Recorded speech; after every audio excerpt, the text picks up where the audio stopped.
This live stream is not like other streams where tutors of different coaching academies or institutions teach or give analysis of different kinds of newspapers. This is a stream where I cultivate a habit of reading with your support, and also I'll try to come earlier from tomorrow, probably at 10 a.m. I'll also schedule it so that will help me to be more disciplined about stream. Again, I'm not going to give any kind of analysis, or I'm not going to teach here. I just read and I like to share it with you all. So this is Friday, December 12th, 2025, the Indian Express. So the first page is full of advertisement. I witnessed one debate. I was watching one debate 5 years ago where a Maharashtrian politician, Miss Sule, her last name is Sule. I guess her first name is Supriya. I'm not very sure about first name, but her last name is Sule. She said that in today's newspaper, news articles are lesser as compared to those of a decades ago, probably when there were articles pretty more and advertisements pretty less. Now, somewhere articles, the amount of articles and advertisements are equal, which I don't think so is wrong.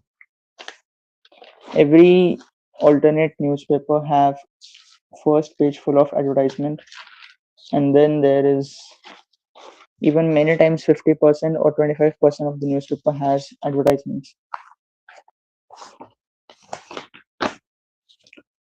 So the headline is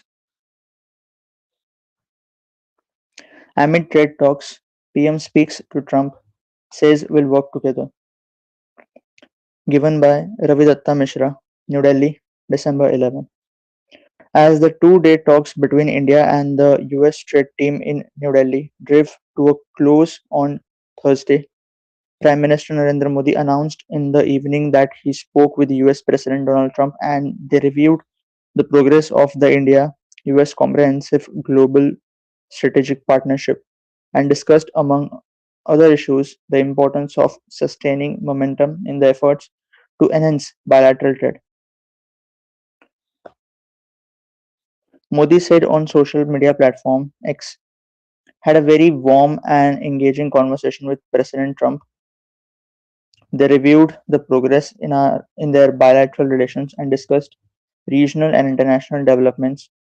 India and the US will continue to work together for global peace, stability, and prosperity. Modi's conversation with Trump comes less than 2 months after Trump wished him on Diwali. According to government sources, the two leaders expressed satisfaction at the steady strengthening of bilateral cooperation across all domains. They exchanged views on expanding cooperation in critical technologies, energy, defense and security, and other priority areas central to the implementation of the India US Compact. The full form of this particular compact is Catalyzing Opportunities for Military Partnership, Accelerated Commerce and Technology for the 21st Century, a source said. As trade talks took place in Delhi, Commerce Minister Piyush Goyal said in Mumbai, a trade deal is done when both countries stand to benefit from it, and the United States Trade Representative USTR should sign on the dotted lines. Okay, so this is just the 25% of the article. I on every stream in every stream I mentioned that the first page of prob I don't know about other newspapers, but I read Indian Express and first page has 25% of all the articles mentioned on it. The rest 75% is on the second page. I'm supposed I should read it completely by opening the second page, but just to engage more in reading and just to get a habit of it. Till the time I just read the sections and the pages which I prefer to read or I like basically to read. Again, as I said in the beginning, this is not something I'm going to implement somewhere or going to give any kind of analysis. I just I'm just cultivating a habit of reading, and I believe while streaming and sharing that probably would help me. Next title is Election Commission extends SIR deadline in 5 states, 1 union territory. Given by Damini Nath, New Delhi, December 11. For the second time since October when it announced the schedule for the special intensive revision of electoral rules, the Election Commission Thursday extended the deadlines for electors in 5 states: Tamil Nadu, Gujarat, Madhya Pradesh, Chhattisgarh, and Uttar Pradesh, and the Union Territory of Andaman and Nicobar Islands to submit enumeration forms in the ongoing exercise. Thursday was scheduled to be the last day of enumeration of electors in the SIR for 8 states and 3 union territories, while Kerala had earlier been given an extension until December 18. The draft electoral roll for all states and union territories except for Kerala was scheduled to be published on December 16. Kerala's draft will be published on December 23. In a statement, the Election Commission said it had revised the schedule based on the requests received from the chief electoral officers of the 6 states union territories.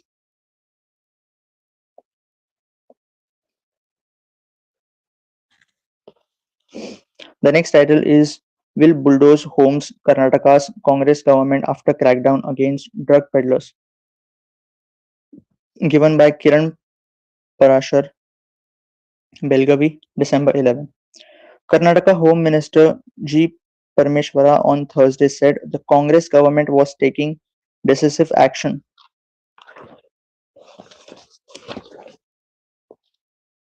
in drug related offences and was prepared to take strong steps, including bulldozing the homes of drug peddlers.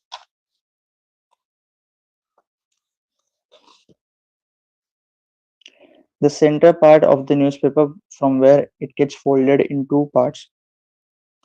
Firstly, because it's folded, and secondly, because the printing is not done accurately or efficiently on that particular part. The reason why to read those specific words is quite difficult. Responding to a question by MLC K. Abdul Jabbar Jabbar during the winter session of the Karnataka legislature here, Parmeshwara said a lot of foreign nationals, many of them from African countries, have been caught smuggling and peddling drugs. They don't know how they bring it in or supply it. They are monitoring their movements and have also identified the landlords who have rented houses to these people. They are prepared to go to the extent of bulldozing even the homes where the drug peddlers live on rent. The minister said about 300 foreign nationals arrested for peddling drugs had been deported in the last 2 years. While for the past several years the opposition has criticized BJP led governments in various states over bulldozer justice, this is one of the first instances of a senior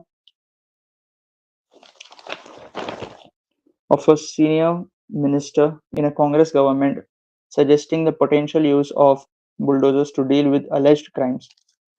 Last year, the Supreme Court held that demolishing the properties of citizens without following due process for the sole reason that they may be involved in some crime is contrary to the rule of law and directed that officials indulging in such high-handed actions be made accountable.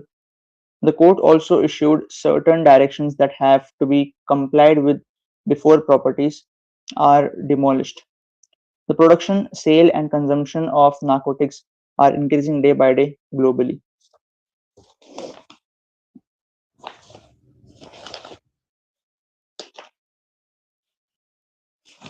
The next title is Goa nightclub owners who fled after blaze detained in Thailand. Given by Pavneet Singh Chadda and Nirbhay Thakur. Panji, New Delhi, December 11. Saurabh Luthra and Gaurav Luthra, who ran the nightclub based by Romeo Lane, where a fire killed 25 people in North Goa's Arpora village on December 6, were detained in Thailand Thursday. Based on a request from Indian law enforcement agencies, the process to deport the brothers to India has been initiated. Sources in Goa police said the fugitive brothers were detained from a hotel in Patong in Phuket Thursday early morning by the Royal Thai Police. The Luthra brothers had taken a flight from Delhi to Phuket at 5:30 a.m. on December 7, hours after the incident which took place around midnight December 6. According to the Goa police investigation, the duo booked the tickets at 1:17 a.m. on December 7 to flee the country within 90 minutes of the blaze. The next title is Euthanasia Plea. Supreme Court warns Beard sorry, Supreme Court warns board to examine man to comatose state for 13 years. Given by Express News Service, New Delhi, December 11. The Supreme Court has asked the director of AIMS, New Delhi, to set up a second ARI medical board to examine a 32-year-old man who has been in a vegetative state for the last 13 years so that the court can take a decision on the man's father on the man's father's plea to allow passive euthanasia for his son. A bench of Justices J.B. Pardiwala and K.V. Vishwanathan asked for the report to be submitted by December 17 and fixed the next hearing for December 18. Justice Pardiwala said on Thursday, they'll have to do something now. They can't allow him to live like this. That's for sure. On November 26, the court had asked the Noida Sector 39 District Hospital to constitute a primary medical board to examine the patient. Harish Rana to decide his father Ashok Rana's plea for permission to withdraw the medical facilities that are keeping him technically alive. The top court recognized the legality of passive euthanasia for terminally ill patients in 2018, reiterating that the right to die with dignity was an aspect of the right to live of the right to life under Article 21 of the Constitution of India.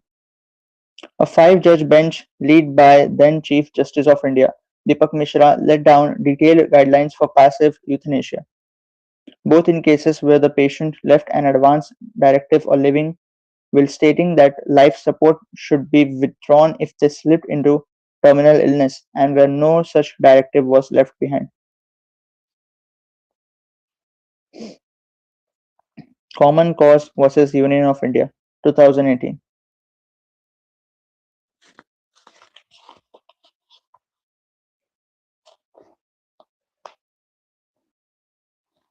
The next title is Sadhus, Sannyasis and SIR BJPs, said by BJP. Sorry, I repeat the title. Sadhus, Sannyasis and SIR BJP's unusual hurdle in UP temple towns. In Ayodhya, party advises sadhus to mention Janki as mother's name instead of leaving it blank. Given by Lalmani Verma, Lucknow, December 11. For the BJP, the Election Commission's decision on Thursday to extend the enumeration deadline for the special intensive revision of electoral rolls in Uttar Pradesh to December 26 will come as a relief. With time running out, the ruling party had run into a peculiar problem over the past week, reaching out to sadhus and sannyasis in temple towns such as Varanasi, Mathura, Vrindavan, and Ayodhya, and getting them to fill out completed forms. Sorry. In Ayodhya, former BJP MP and Vishwa Hindu Parishad leader Ram Vilas Vedanti put down Janki, another name for Lord Ram's wife Sita, in the column for mother's name. Vedanti is among several sadhus, including Digambar Akhadas, Maham, Mehman Daleshwar, Mehman Daleshwar, Prem Shankar Das, to have mentioned Janki, Sita, or Kaushalya, Lord Ram's mother, as their mother's name. Local BJP leaders said they had advised the sadhus and sannyasis to do so because of concern that their names could be struck off the roll of electoral roll if they left the column for mother's name blank. Sadhus and sannyasis identify their spiritual guru as their father on official IDs, as it shows they have renounced all material attachments. They do not mention the mother's name on official documents, as their gurus have also given up family life. Ramvilas Vedanti, who lives at Hindu Dham in Ayodhya, told the Indian Express that he believes it's mandatory to mention the mother's name. He has written Janki. Those who do not know the name of their mother, they usually write Janki.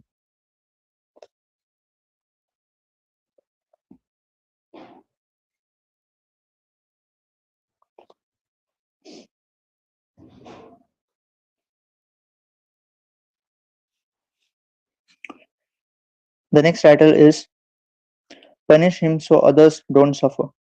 Student in complaint against teacher who raped her. Given by Nikhila Henry and Srinivas Janiala, Hyderabad, December 11. A student from the National Sanskrit University in Andhra Pradesh, Tirupati, whose allegation of sexual assault had lead to the arrest of two assistant professors on Tuesday, had written to the internal complaints committee of the institution on November 24, saying she humbly requests to keep her identity secret and punish him so that other girls will not suffer. People close to the survivor told the Indian Express that Assistant Professor Dr. Lakshman Kumar had allegedly sexually assaulted the young woman and blackmailed her with footage of the assault. His colleague Dr. A. Shekhar Reddy was allegedly an accomplice in the matter. Both were arrested on charges of sexual assault, voyeurism, and insulting the modesty of a woman. Police said Kumar's office was one of the locations of the assault and that Reddy was also present. According to the police investigation, while Kumar allegedly assaulted the survivor, Reddy filmed the act. Reddy also allegedly used these photos and videos to blackmail and physically harass her. They both allegedly threatened to put the videos online if she complained against them, police said. A faculty member who knows the survivor well said she had been assaulted multiple times and that she was facing severe mental trauma. The accused Lakshman first sexually assaulted the survivor a few months ago and allegedly recorded a video, which he had been using to blackmail her, to sexually assault her further. The sexual harassment had been going on for months when the woman reported the matter to her parents, who forced her to discontinue the course. But before she left the university, she gave a written complaint to the ICC so that others do not face the same plight as her, the faculty member said.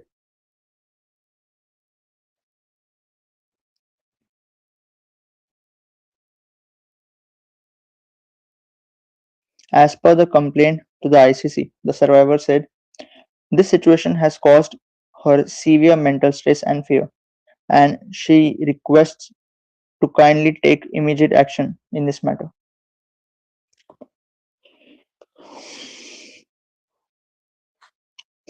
The next title is 3-year-old's rise as youngest rated chess player now under cloud. Given by Amit Kamath, given by Amit Kamath, Mumbai, December 11. A week after a 3-year-old boy from Sagar in Madhya Pradesh became the youngest rated chess player ever. Questions are being raised over his achievement. A complaint filed the International Chess Body has alleged that there were clear violations FIDE's player of FIDE's fair play principles by coaches, and that helped the boy enter the elite club of chess players. The complaint further claims that all the three opponents who lost to the boy were coaches from the academy where he trains. It appears that the rating was achieved through unfair means involving clear violations of FIDE's fair play principles by the coaches or individuals supervising the games. The complaints the complaint states FIDE, sticking to its policy of secrecy over such matters, didn't confirm or deny the complaint. However, the boys' father Siddharth Singh Kushwaha and his coach Nitin Chaurasia said they were aware of the complaint. Dismissing the allegations, they claimed that the boy was being targeted due to factional politics in Madhya Pradesh Chess Federation, which is being run by an ad hoc committee for the last few years. In Sagar, there are two factions in the local chess body. One faction is trying to target the other by trying to prove any son's record came by unfair means, Kushwaha told the Indian Express. The boy hit the national headlines in the last few months by registering wins over older and better ranked players. He defeated Abhijit Avasthi, Shubham Chaurasia, rating 1559, Yogesh Namdev, rating 1696, in tournaments hosted at Khandwa, Indore, Chhindwara, and Bengaluru. But the complaint states that Chaurasia, Namdev, and Avasthi are coaches at the same academy where the boy trains in Sagar. Countering this, the boy's father and coach have calling it a coincidence. If I'm making any grammatical or any kind of error, disclaimer again, this is a newspaper. I'm not saying anything by myself. If I'm saying anything by myself, I'll truly have a eye contact with the camera or with the screen.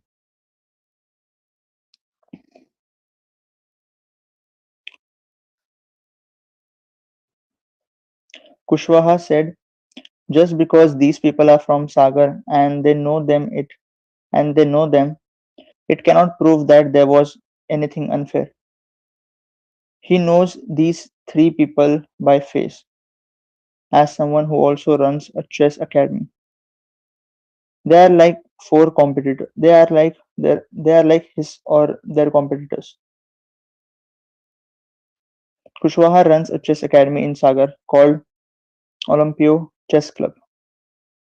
The complaint alleges that at one of the tournaments, both the boy and Namdev entered the event after the draw was decided by FIDE's electronic system. As in the norm, the names of the two late entrants were inserted manually in the draw and were also paired to play against each other.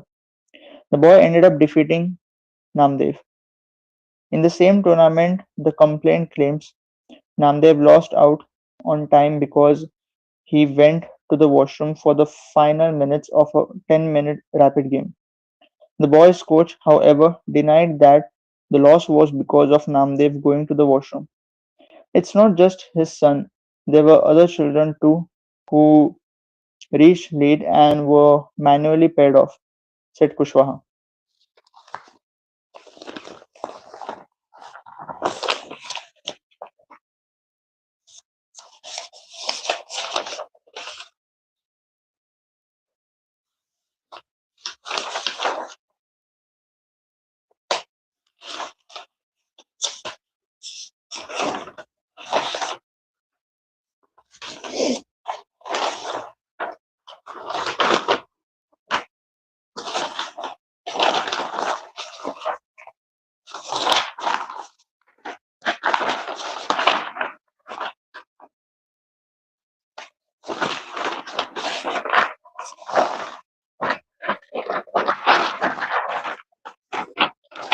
Just a moment.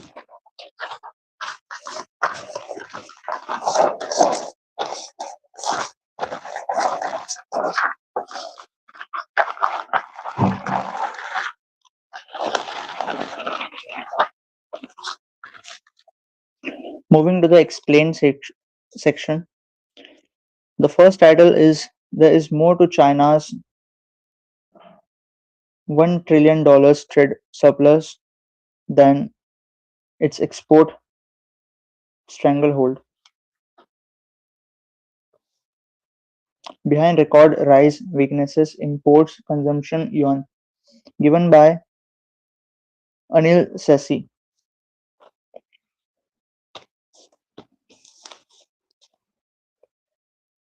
You know here the name and picture of writers probably is mentioned.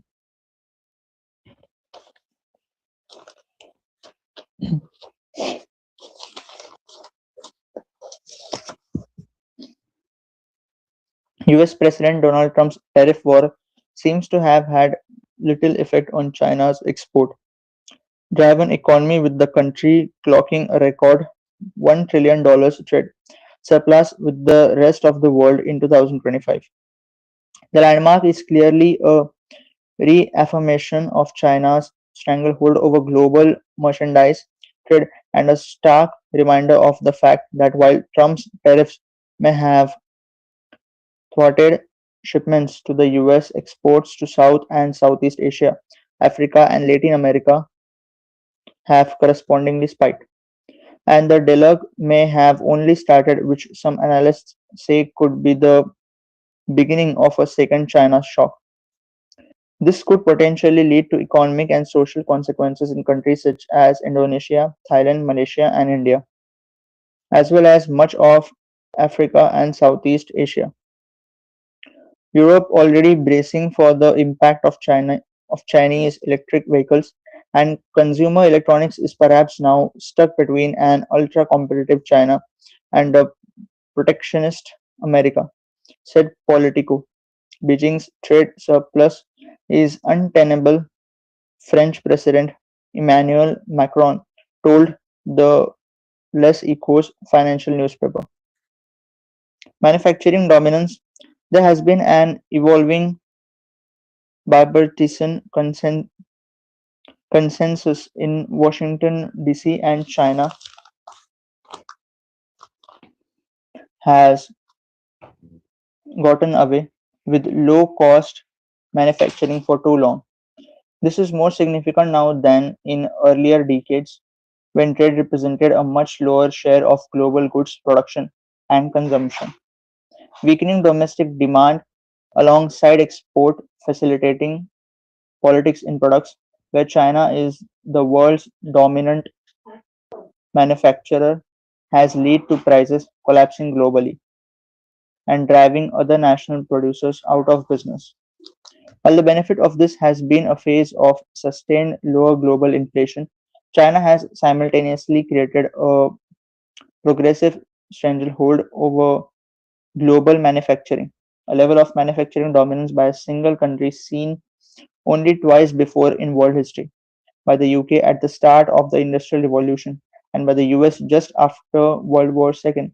According to research by the Rhodium Group and No Smith's Manufacturing is a War Now article. Domestic demand. What makes China's dominance worse is the continuing weakness in domestic demand. That too comes from the problem of China's unwillingness to vacate its earlier specialization in low value, adding manufactured products as it moved up the global value chain. This has concomitantly led to weakness in Chinese domestic demand for imported goods, which was expected to rise if China had ceded the manufacture of low value added manufactured goods. So more than Beijing's export competitiveness, weak Chinese imports explain this continuing imbalance. Trump had ops, Trump had ostensibly set out to address this imbalance sorry, early into his second term. So while many might not have agreed with Trump's solution, it's difficult to wish away the problem that he set out to address. Responding to the Chinese trade surplus, the International Monetary Fund linked China's rising exports and growing trade imbalances in part to a real depreciation of the yuan. In a carefully worded note, Wednesday, IMF officials said the country's low inflation relative to price levels among its trading partners has led to a weaker yuan in real terms. They urged Chinese policymakers to adopt bolder stimulus to boost consumption, which would lift consumer prices while allowing more exchange rate flexibility. According to analysis by Brian Hart, Hugh Grant, Champion, Campion, and Leon Lee of the non-profit think tank Center for Strategic and International Studies, China's manufacturing boom has fueled decades of export-oriented economic growth, undercutting foreign competitors and contributing to a growing appetite for tariffs in the US and Europe. In the US and other developed economies, consumers have enjoyed cheaper products, but their manufacturers have struggled to compete. The subsequent political backlash has contributed to a growing appetite for tariffs and industrial policies, to, to CSIS study of January 2025 said. In the face of these tensions, Chinese leader Xi Jinping has doubled down with calls for China to become a manufacturing power and dominate global markets for advanced high-tech goods such as EVs, high-end electronics, and defense equipment. This even as China continues to hold on to share of traditional export items like garments while shifting some lower and value chains to Vietnam and the Philippines. The view in India's policy circle has the view in India's policy circles has been that the China-led trade imbalances need to be corrected and that New Delhi is supportive of any global efforts towards that end. That was before Trump's tariff on slot ended up hitting India and Brazil the worst. More recently, the concerns here have started to focus on a potential deluge of Chinese goods that were originally intended for the US and could end up in India and other countries, especially as New Delhi has started to dismantle some of its protectionist quality control barriers that it had progressively erected across product groups over the last 36 months. Chinese imports into India have surged in the first 7 months of this fiscal, threatening to upend a steadily widening trade imbalance.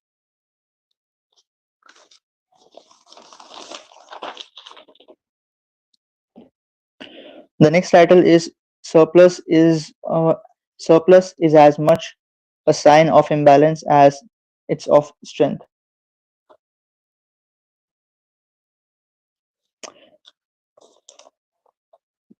This is an expert explain. That's Lizzie C. Lee.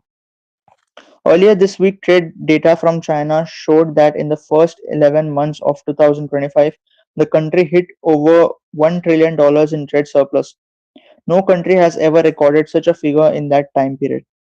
What does this mean for global trade? And is it all good news for China? Lizzie C. Lee, a fellow at the Center for China Analysis, Asia Society Policy Institute, Washington, D.C., speaks to Rishika Singh, excerpts. How do you see the $1 trillion milestone in the context of China's growth trajectory? The record surplus reflects China's long-standing ability to produce at scale, not a sudden surge in competitiveness.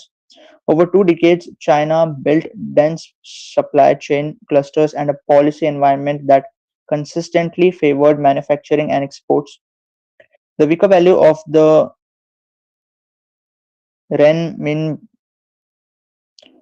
renminbi through renminbi also helped at the margin this year, although it didn't fundamentally change the picture. What makes this milestone significant is that it comes when China's own domestic demand is weak and global trade is uncertain. The surplus has grown partially because production capacity kept expanding, while consumption and investment at home lagged. It's as much a sign of imbalance as it's of strength. The next question in the same article is: what are the constituents of this figure? Do they indicate exports of higher or lower value goods? The export mix has shifted decisively toward higher value goods. November's data shows the same pattern seen throughout the year. Strong machinery and electronics, weak labor intensive exports. Automobiles and integrated circuits did much of the heavy lifting, with export growth for outpacing traditional categories like apparel or toys, which continued to shrink. This reflection to realities: first, China is moving up the value chain. Second, low margin sectors are under pressure from both global competition and China's own anti involution push. It refers to how, in recent months, the government has spoken about the subject of manufacturing and overcapacity amid low domestic demand,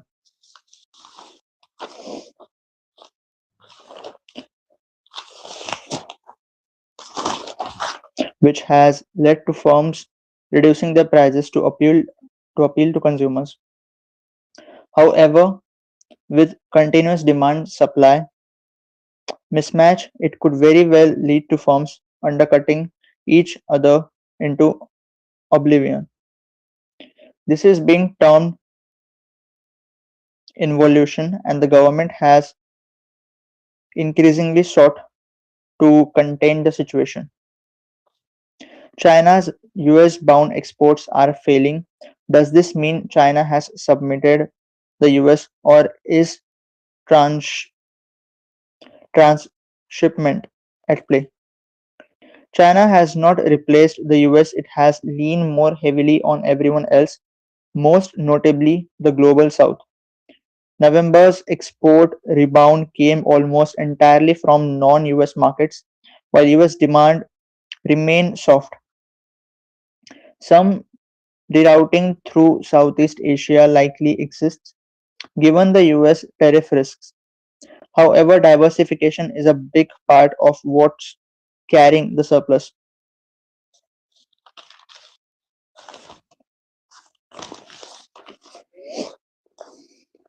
The next question is: how does the surplus interact with China's push against involution and foreign accusations of dumping? It highlights a dilemma. At home, officials say they want to avoid endless price wars and curb blind capacity expansion. Abroad, China faces growing accusations that this expansion is distorting markets. Europe's criticism reflects deeper anxiety over strategic sectors. The surplus won't slow China's manufacturing machine on its own, but it raises questions about whether current output levels are sustainable without provoking more trade friction. How sustainable is export led growth? Could the world's dependence on Chinese goods fade anytime soon? Is a second thing is a second China shock coming soon? In the short run, China can continue exporting strongly because its cost structure and supply chain remains competitive, but the long run outlook is more complicated. Many countries are now reducing reliance on Chinese goods, especially in strategic sectors.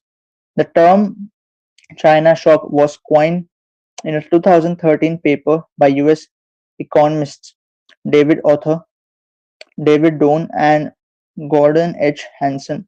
They argued that from 2001, cheap goods from China directly competed with US manufacturing, although consumers did benefit. This shock led to the loss of around 2.4 million jobs from 1999 through 2011. A second China shock is possible, but it's more likely to happen in the advanced manufacturing technology category rather than cheap consumer goods. China's rapid advance in the areas of EVs, batteries, solar energy, and electronics is already triggering protective moves abroad. That pushback is part of why China's domestic debate on involution has become more urgent.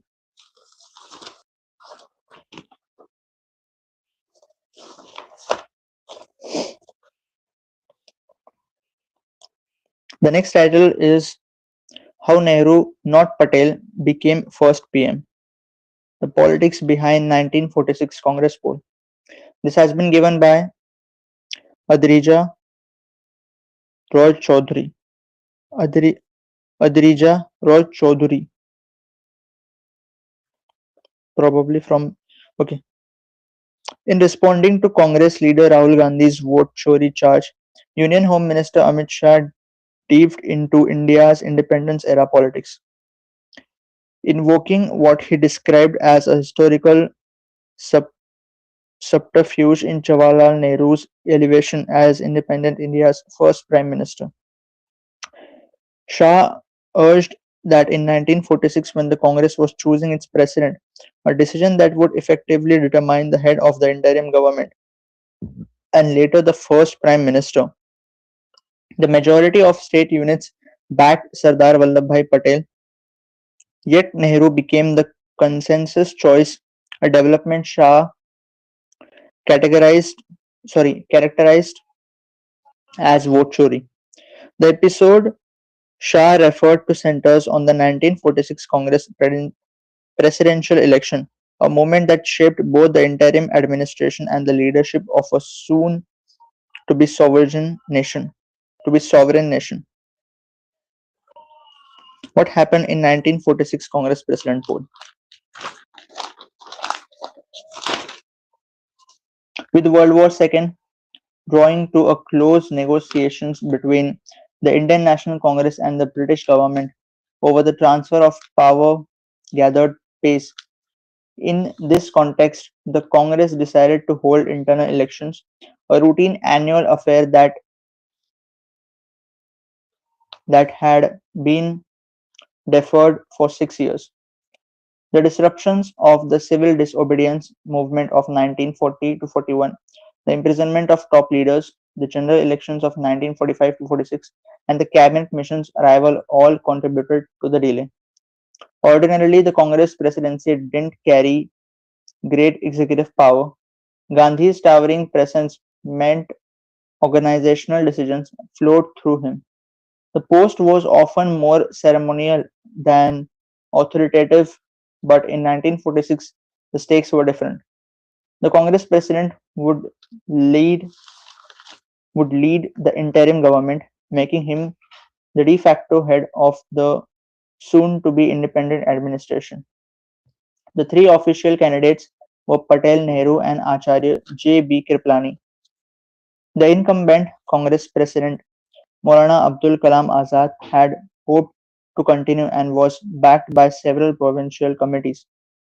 But days before the vote, Kriplani and Patel informed the All India Congress Committee that they wished to withdraw, leaving Nehru the sole candidate. The story behind these withdrawals, however, was more complex.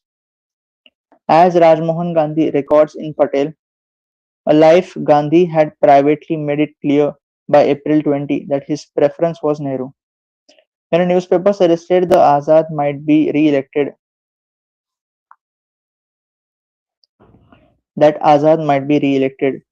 Gandhi wrote to the Maulana expressing his reservations about another term. He urged Azad to clarify that he did not intend to continue. In today's circumstances, now this I okay. Gandhi wrote, in today's circumstances, he would if he Gandhi wrote, in today's circumstances, I would, if asked, prefer Jawaharlal Despite Gandhi's preference, Patel was the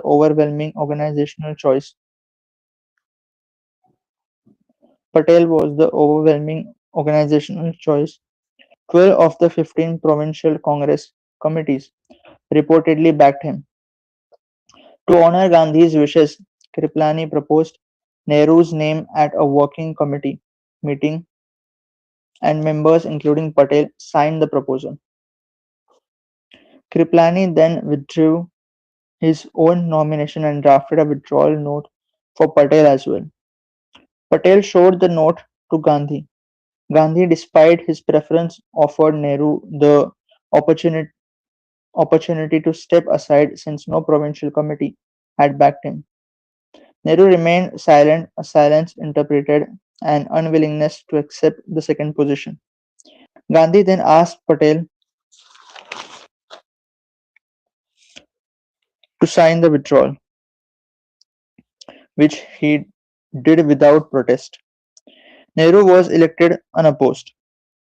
A month later, the viceroy, the viceroy invited him to form the interim government. Nehru's biographer Michael Beecher later wrote, "If Gandhi had not intervened, Patel would have been the first de facto premier of India." The Sardar, he noted, was robbed of the prize and it rankled deeply. The next question in the exact article is, why did Gandhi prefer Nehru? A year later, Gandhi publicly explained his stance: Jawaharlal cannot be replaced today. Whilst the charge is being taken from Englishmen, he said, Gandhi believed that Nehru, a Harrow and Cambridge alumnus, as well as a barrister, was better suited to negotiate with the British leadership. Gandhi also recognized that Nehru enjoyed goodwill among at least a section of Muslims. Internationally, too, Nehru was better known, and Gandhi felt this visibility would help India assert itself in global affairs. Finally, he believed that Nehru's elevation would not come at the cost of Patel's contribution. They'll be li- they'll be like two oxen yoked to the government cart, he said. One will need the other, and both will put together. The last question of this article is, how did Patel react? There are there are differing accounts of Patel's reaction. He neither protested nor defied Gandhi's directive. At 71, he knew such an opportunity was unlikely to come again. Rajmohan Gandhi notes that those close to Patel said the denial hurt him deeply. Others argue that the decision did not affect his commitment to party work of gov- Others argue that the decision did not affect his commitment to party work or governance. A week after the election, Patel was reportedly making everyone, including Gandhi, laugh a lot.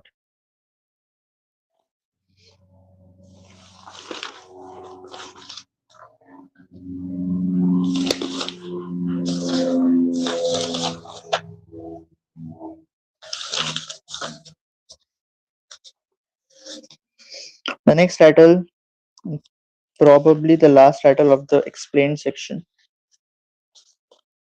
Taking Stock of Syria a Year After the Civil War Ended,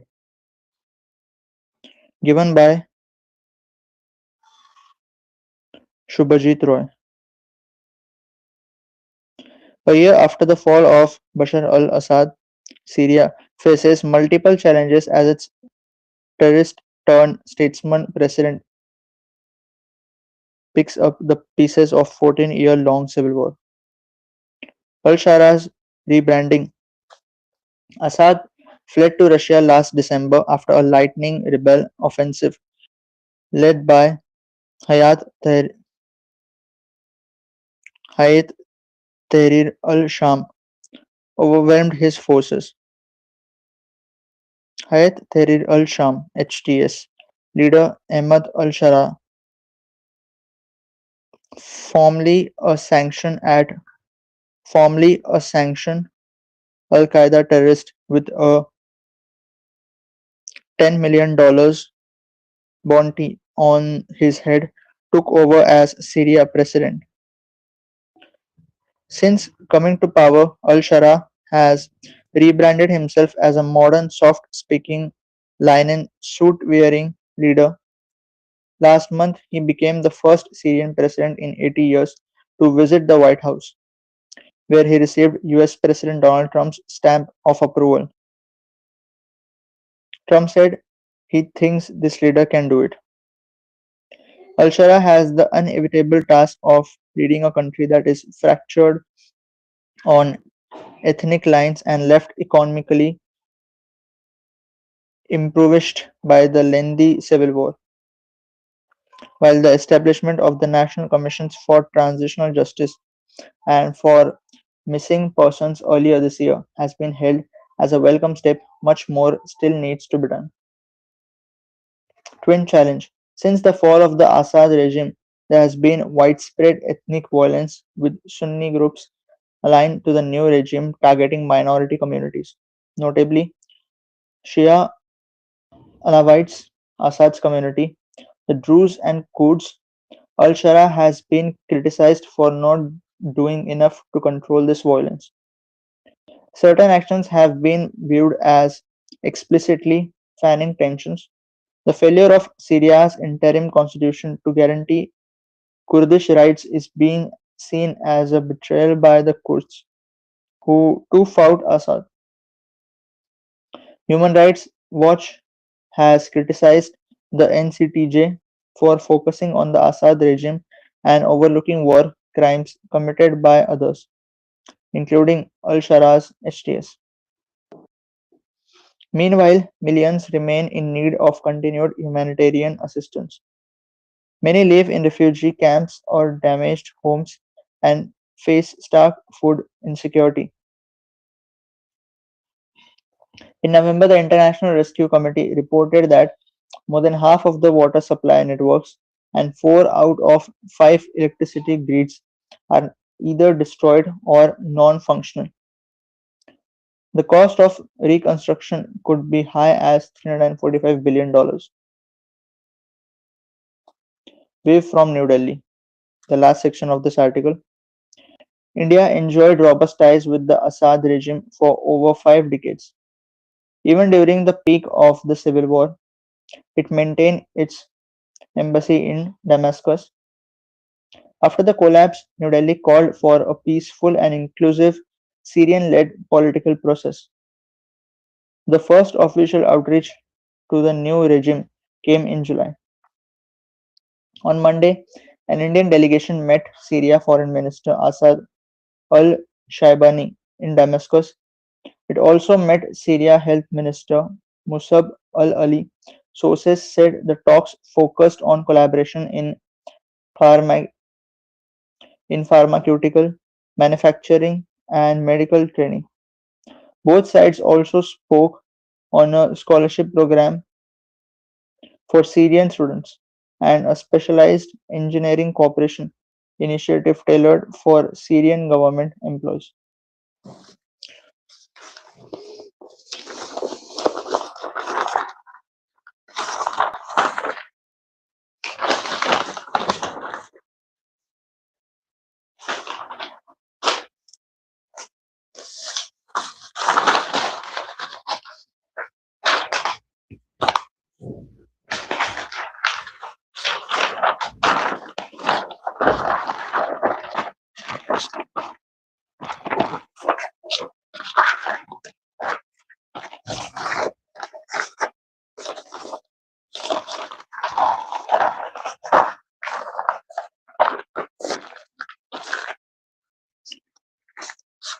Moving to the world section,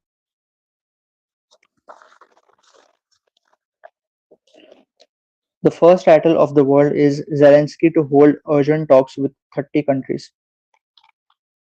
Kiev scrambles to avoid being boxed in by US demands for quick settlement. Given by Associated Press, Kiev, December 11.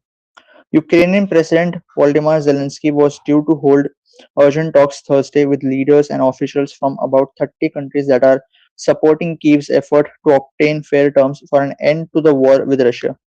The leaders of Germany, Britain, and France were among those expected to take part in the meeting of Ukraine's allies, dubbed the Coalition of the Willing, via video link. Zelensky indicated the talks were hastily arranged as Kyiv officials scrambled to avoid getting boxed in by US President Donald Trump's demands for a swift settlement. European governments are trying to help steer the peace negotiations because they say their own security is at stake.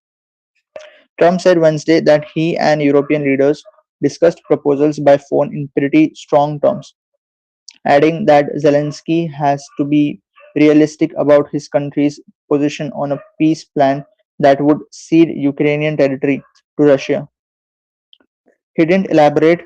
German Chancellor Friedrich Merz said Thursday that British Prime Minister Keir, Keir Starmer, and French President Emmanuel Macron suggested to Trump that they finalize the peace proposals together with US officials over the weekend.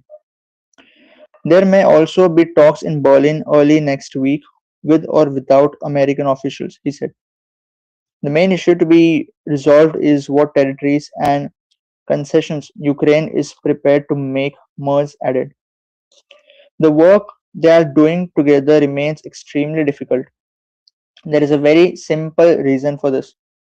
President Putin is relentlessly continuing his brutal war against the Ukrainian civil population, and at the same time, he is clearly playing for time in the negotiations, Merz said. Next week, Ukraine will coordinate with European countries on a bilateral level, Zelensky said late Wednesday, and European Union countries are due to hold a regular summit in Brussels at the end of next week.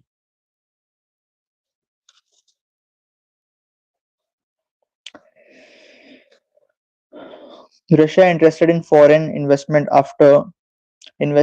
after major US plans, says Kremlin, given by Reuters, Moscow, December 11. The Kremlin said on Thursday that Russia was interested in attracting attracting additional foreign investment after the Wall Street Journal reported that the US plan for peace in Ukraine includes proposals to invest in Russian rare earths and energy. The journal said the plans detailed in appendices to peace proposals drafted by the administration of US President Donald Trump and handed to European counterparts over recent weeks include proposals to restore Russian energy supplies to Europe. When asked about the journal report, Kremlin spokesman Dmitry Peskov said that Russia has also been and remains open to foreign investment, but that Moscow would not engage in megaphone diplomacy. They are interested in an inflow of foreign investment, Peskov told reporters.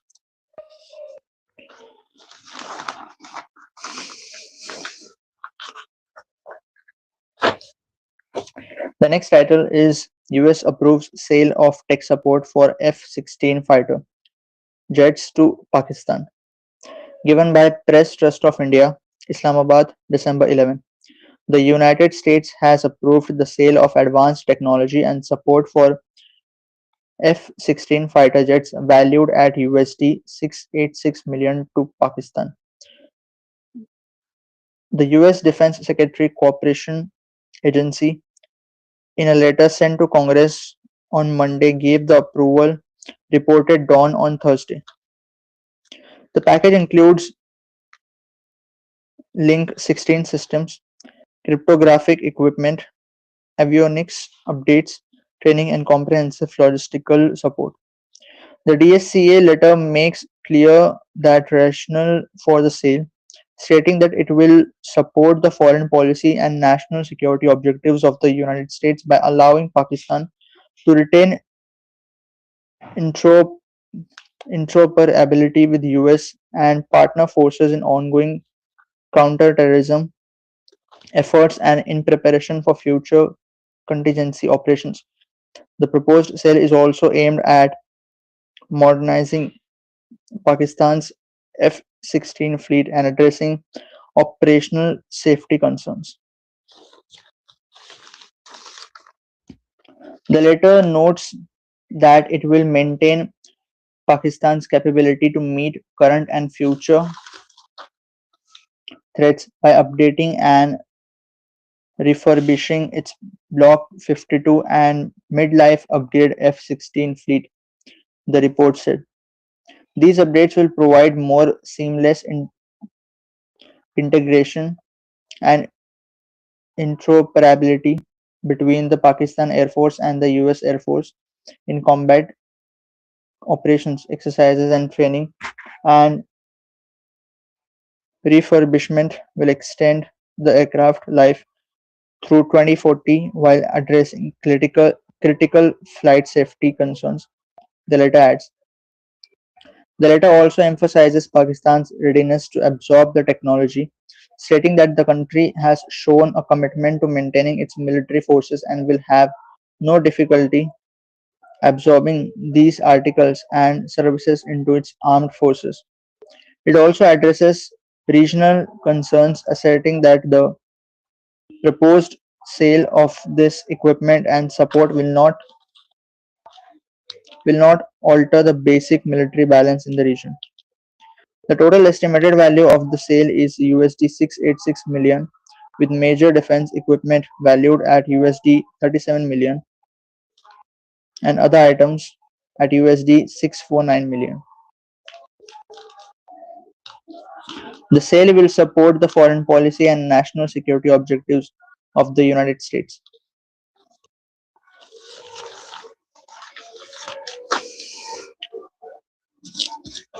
The next title is US seizes sanction oil tanker off coast of Venezuela, says Trump. Given by Reuters, Washington, December 11. The US has seized a sanction off tanker off the coast of Venezuela, President Donald Trump said on Wednesday, a move that sent oil prices higher and sharply escalated tensions between Washington and Caracas. Caracas. They have Trump said they have just seized a tanker on the coast of Venezuela. Large tanker, very large, largest one ever. If actually, and other things are happening. Trump, who has been pressuring Venezuelan President Nicolas Maduro to step down. In response, the Venezuelan government, in a statement, accused the US of blatant theft and described the seizure as an act of international piracy. It said it would denounce the incident before international bodies.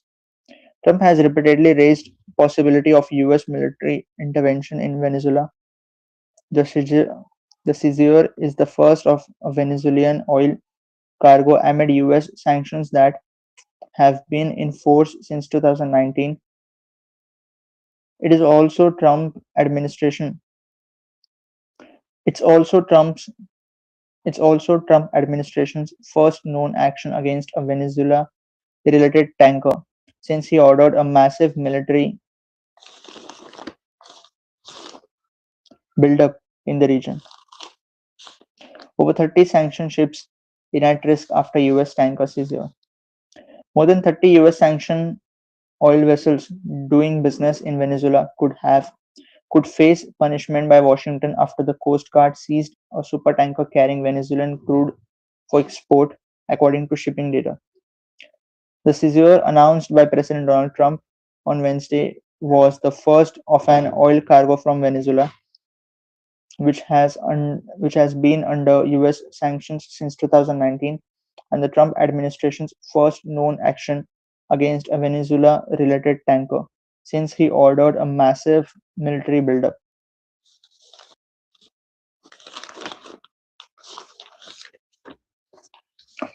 The next title is Pakistan military court sentences former ISI chief to 14 years in jail. Given by Press Trust of India, Islamabad, December 11. A military court on Thursday sentenced Pakistan's former spy chief Faiz Hamid to 14 years in jail after his conviction on multiple charges, including violating the Official Secrets Act and engaging in political activities. According to a statement by the army, the process of Field General Court Martial against Hamid was initiated on August 12, 2024 under Provisions of the Pakistan Army Act and continued for 15 months. He was tried on four charges related to engaging in political activities, violation of the Official Secrets Act in a manner detrimental to the safety and interests of the state, misuse of authority and government resources, and causing wrongful loss to individuals. After lengthy and laborious legal proceedings, the accused has been found guilty on all charges and sentenced to 14 years rigorous imprisonment by the court, the army said. It's for the first time that a former chief of the powerful inter-services intelligence has been convicted and sentenced. He served as the Director General of the ISI from 2019 to 2021. He last served as commander of the 30, 31st Corps before taking premature retirement in December 2022 after Asim Munir took over as the army chief. Hamid was considered close to the then army chief Jin Kamar Bajwa. The army said that the court martial complied with all legal provisions and that the accused was afforded with all legal rights, including the rights of defense team of his choice. It said the conflict has the right of appeal at a relevant forum after conviction.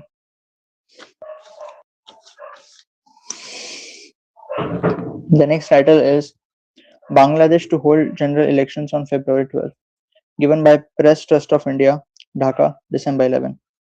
Bangladesh will hold the general elections on February 12, its first since the ouster of the Sheikh Hasina-led Awami League government in a violent student-led protest in August 2024. Voting will take place on February 12, 2026 from 7:30 a.m. to 4:30 p.m. Chief Election Commissioner AMM Nasir Uddin said in an address to the nation on Thursday. A referendum will simultaneously be held on the voting day, February 12, to elicit public opinion on a series of reform proposals of the Chief Advisor Mohammad Yunus led National Consensus Commission. The announcement came a day after the CEC met President Mohammad Shahabuddin, who assured him optimum support and cooperation to conduct the general elections in a free, fair, and meaningful manner. According to the election schedule, the last date for submission of nomination papers is December 29, and scrutiny of nominations will be held from December 30 to January 4. The last date for withdrawal of candidature is January 20. The final list of candidates will be pushed on January 21st. Election campaigns will begin on January 22nd and continue until 7:30 am on January 10, Nasir said. The last general elections were held in January 2024. Hasina won the elections made by controversy and boycott by major parties. 6 months after Hasina's victory in the 2024 election, protests erupted against her government. The violent street protests forced Hasina to leave for India on August 5, 2024. 3 days later, Yunus took over as chief advisor of the interim government. The next title is 30 killed, 80 injured in airstrike on Myanmar hospital, given by Associated Press, Bangkok, December 11. An airstrike by Myanmar's military destroyed a hospital in an area controlled by a leading rebel armed force, killing 34 patients and medical staff, according to a local rescue worker and independent media reports on Thursday. About 80 other people were injured in the attack Wednesday night on the General Hospital in Mroc U Township, an area controlled by ethnic Arakan army in the western state of Rakhine. Thailand Cambodia hold talks on border crossings ahead of Trump call. Given the next title is Thailand Cambodia hold talks on border crossings ahead of Trump call. Given by Reuters, Bangkok,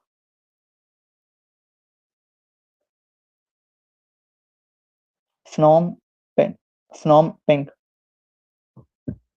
December 11. Thailand and Cambodia held talks on Thursday to open a border crossing as the conflict extended into a fourth day still wait with both countries still waiting to hear from US President Donald Trump, who says he believes he can put a stop to the fighting. The two Southeast Asian neighbors were locked in negotiations to open up the Klong Kluek crossing and allow Thai workers in the Cambodian city of Phuket to return home, a local district chief told Reuters. On Wednesday, clashes at more than a dozen locations along the 817-kilometer (508-mile) Thai-Cambodian border saw some of the most intense fighting since a five-day battle in July, which was their worst clash in recent history. In July, Trump stopped the fighting with calls to both leaders in which he threatened to halt trade talks unless they ended the conflict. He thinks he can Trump told he thinks Trump said he thinks he can get them to stop fighting. He thinks he's scheduled to speak them tomorrow, said by Trump.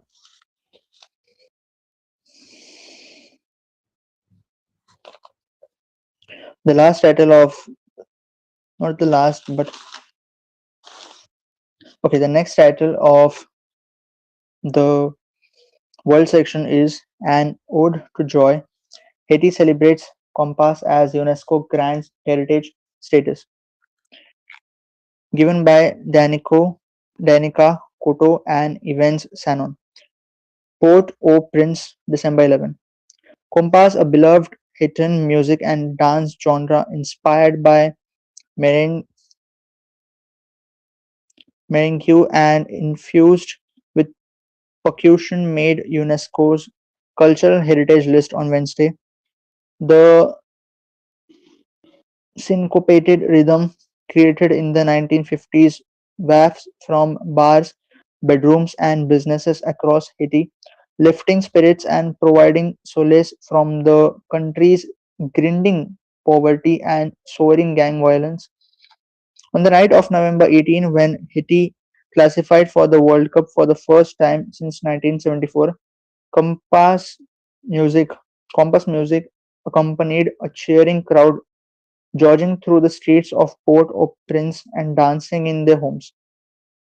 Dominique Dupe, Dominique Dupe, Dominique Dupe, Haiti's former foreign affairs minister, called the inclusion of Compass and UNESCO's list an ode to joy. In these dark times the country is experiencing, they continue to usher in this new year already lost for their youth with a glimmer of hope, she wrote on social platform Twitter. UNESCO also recognized the Cuban sun, noting that its lyrics are drawn from daily life, which are passed down orally. In its praise for Compass, UNESCO said the music brings together people of all ages, genders, and backgrounds. Compass, also known as Konpa or Kompa in Haitian Creole, incorporates the Haitian drum known as tanbo, congas, electric guitars, and trumpets, among other instruments. UNESCO said the music holds deep cultural significance and other touches on themes including love, freedom, peace, and resistance. At KOTR, a Compass Dance Studio in Miami, over Sony Adventure celebrated the news. He considers Compass his therapy. This allows him to step away. It allows him to be free from all things, he said. Laventure just got back from a trip to Kenya where he taught instructors how to properly dance compass, and he's leaving soon for Paris to share his knowledge.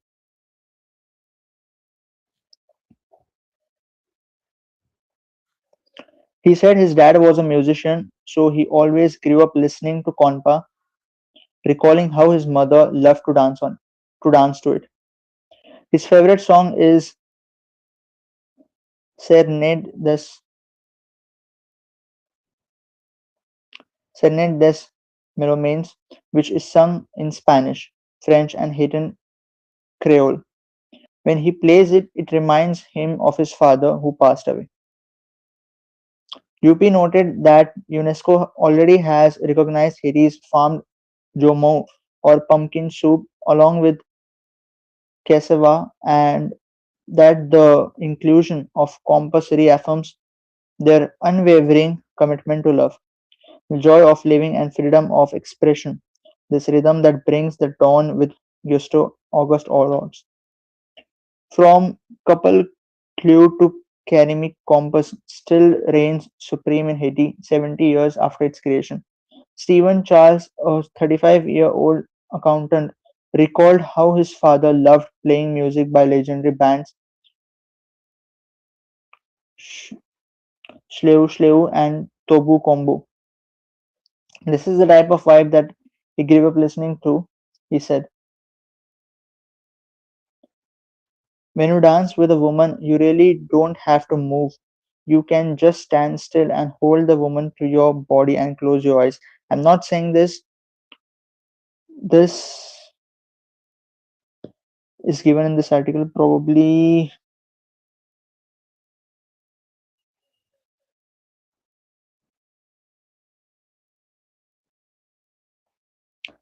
said by Stevens Charles.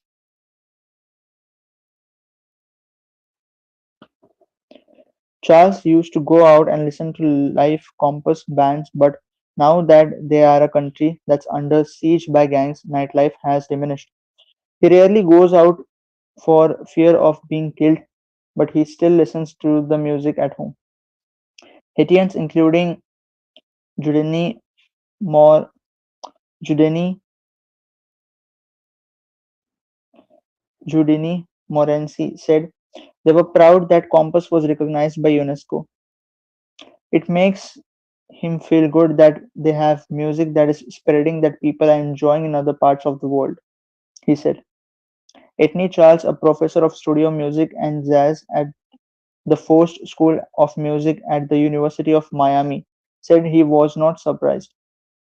The music has become extremely popular in places including West Africa, where it's played in Cape Verde, Benin, Togo, and Senegal, he said. Okay, that's all for today. I'll see you tomorrow. Thank you for being till now. And also, I'll try to schedule the live stream probably for 10 a.m. If I shall be possible to do so, I'll definitely do so. Thank you. See you tomorrow.